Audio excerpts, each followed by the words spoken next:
today. My name is Teresa Putoy. So before we begin, everybody, please stand up for our prayer. So Michaela, can you read the prayer? In Jesus' name, amen. So thank you, Michaela. You may now sit down. So before we start, kindly arrange your seats properly and pick up any trash around you. So, Secretary, who is absent today? So, wow, very good. No one is absent today. Thank you, Secretary. Now, before we proceed to our new topic, let us have a short recap. What did we discuss last time? About what? Correct. So, what is a proper noun? John. Excellent. Can you give me last example, John? Very good. Any questions regarding our previous lesson? Do you have any questions, class? So, alright. So, let's move on to our new topic. Before we begin our lesson, let us first read our learning objectives for today. So, at the end of our discussion, you are expected to identify subjective pronouns I, you, he, she, it, we, they, and to analyze subjective pronouns as subjects or subject complements. And the third, to construct original sentences using correct subjective pronouns. Thus, before we start our discussion, let us first have a short activity called Friendship Highlights. Think of a best friend.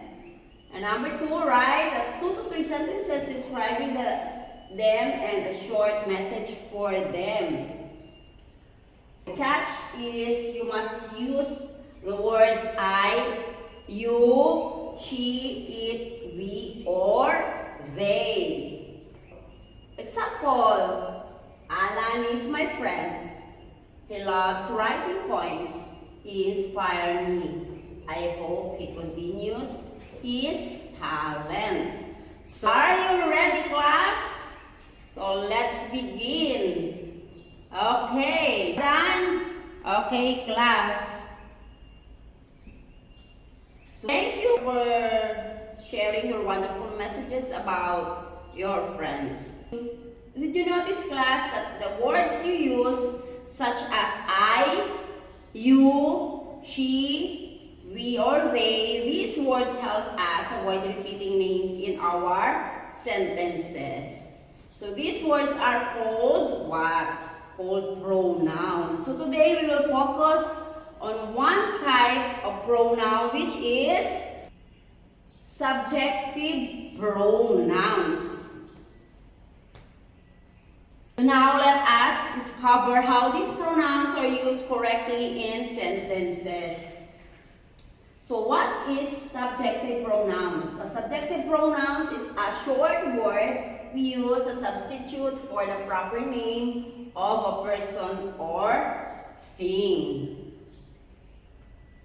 So now that we already understand what subjective pronouns are, and how they are used in a sentence, subjective pronouns have to function. So one is the subject of a sentence, and then the subject complement. So what is the subject of a sentence? The pronoun performs the action of the verb. It usually comes before the verb. So it usually appears at the beginning of the sentence and comes before Here is the example. He loves running. He is the pronoun and loves is the action. Next.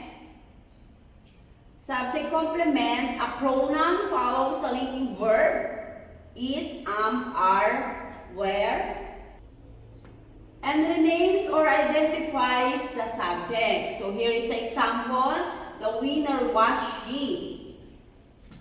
He is the policeman. So he is the subjective pronoun and is the linking verb. Policeman is the complement renaming he.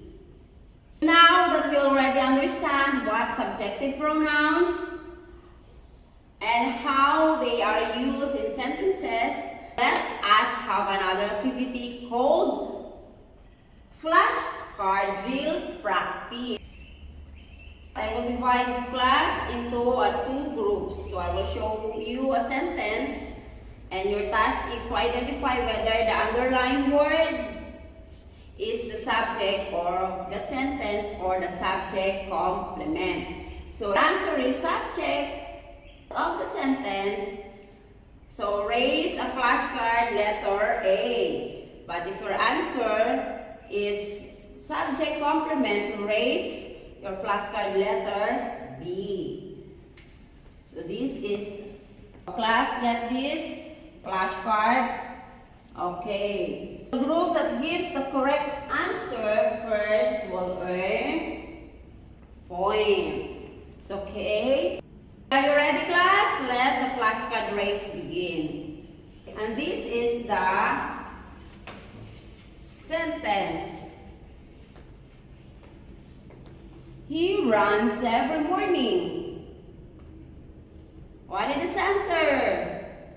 Okay, the group A is 1 point. 1 point for the group A. And the next, they are eating lunch. Okay, 1 point for the group B. And the last is the winner was she.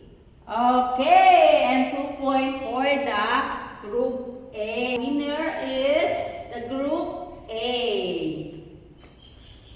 Okay, and this time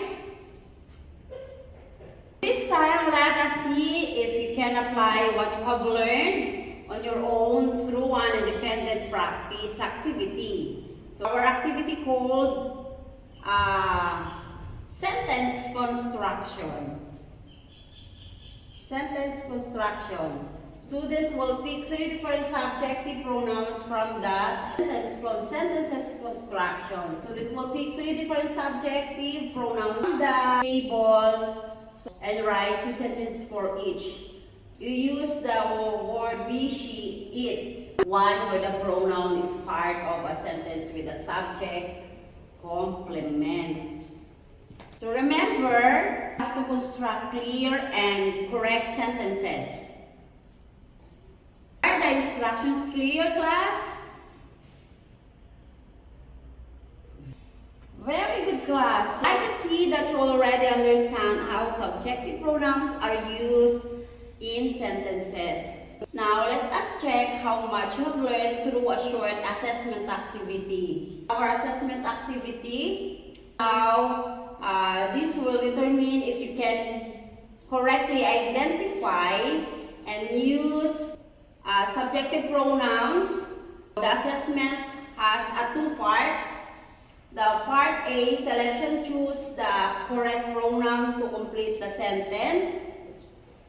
And part B, identification. So identify if the underlined pronoun is used as a subject or a subject complement.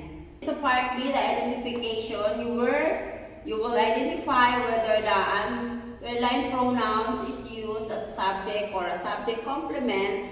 So read these sentences carefully before you answering. Write only a correct answer in your paper. So do you have any questions, class? If none, may you now start. Okay. Are you finished? Okay, pass your paper. As we came to the last part of our lesson, so let's review and remember the important ideas we learned today about subjective pronouns. This will help us check if we truly understood the lesson and how we can use these pronouns correctly in sentences. For today, what is a personal pronoun, Jan? Okay. Very good. What are the 2 roles of a subjective pronoun? Grace.